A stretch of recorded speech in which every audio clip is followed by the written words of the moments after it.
Je lance mon site.fr, nouvel épisode du podcast. C'est parti, on parle aujourd'hui RGPD, WordPress et Google Analytics. On y va.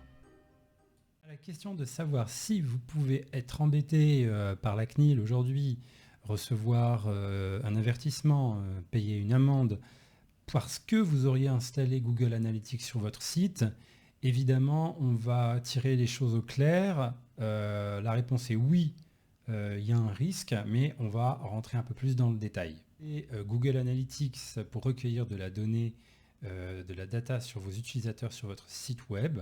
Google Analytics recueille des données et les transfère, les envoie sur des serveurs aux États-Unis. Donc ça colle absolument pas avec la protection de la donnée privée. Ça n'est plus possible depuis la loi Schrems 2. Je vous invite à regarder ça sur Internet si ça vous intéresse. Donc je disais oui, dans l'absolu, il y a un risque, mais on pourrait aussi relativiser. À quel moment les petits propriétaires, les petits éditeurs de sites web, WordPress ou autres, vont vraiment être inquiétés, vont commencer à recevoir des courriers. Ce qui est sûr, c'est qu'on est dans un mouvement de la protection de données qui va faire que ça va être de plus en plus difficile d'utiliser Google Analytics. Et je pense qu'il vaut mieux aujourd'hui penser à des solutions alternatives qui existent et dont on va parler. Alors si on résume, pourquoi quitter Google Analytics aujourd'hui ? Premier point, on l'a vu, c'est l'aspect légal. Mais il y a également un autre point, c'est que vous perdez des clients. En effet, quand un client arrive sur votre site, un prospect, un visiteur, il va avoir la grosse boîte de bandeaux cookies RGPD. Cette boîte, pour rappel, elle n'est absolument pas obligatoire si vous ne collectez pas d'informations, si vous ne collectez pas de données de vos utilisateurs. Et c'est prouvé, il y a à peu près 5 à 10% des utilisateurs aujourd'hui qui carrément quittent les sites quand ils sont ennuyés de voir ces boîtes surgissantes relatives aux cookies ou RGPD. Et encore un autre point, c'est qu'il y a également un effet de bord avec ces boîtes relatives au RGPD, c'est que les utilisateurs peuvent tout à fait refuser, pour le coup, de faire le dépôt de cookies, mais vous allez perdre de la data. Donc vos statistiques ne seront plus, vos data ne seront plus représentatives comme elles pouvaient l'être avant.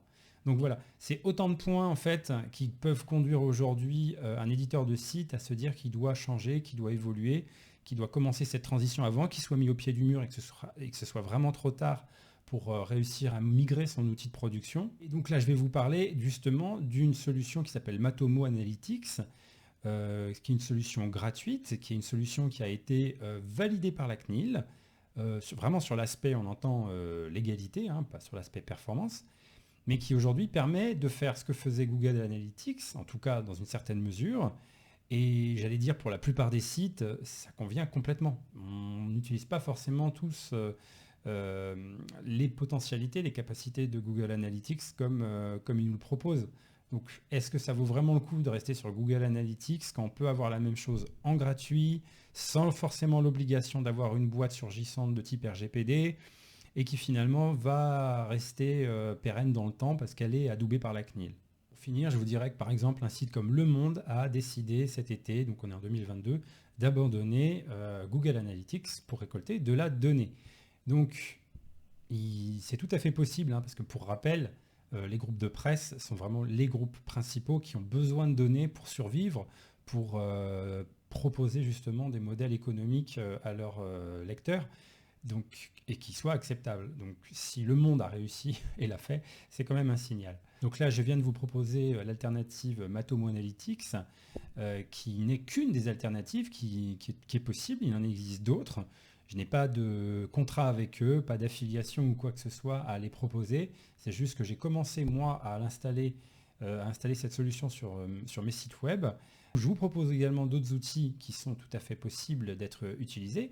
Alors, je ne vais pas vous faire la liste ici, je les mets sous cette vidéo, dans cette page.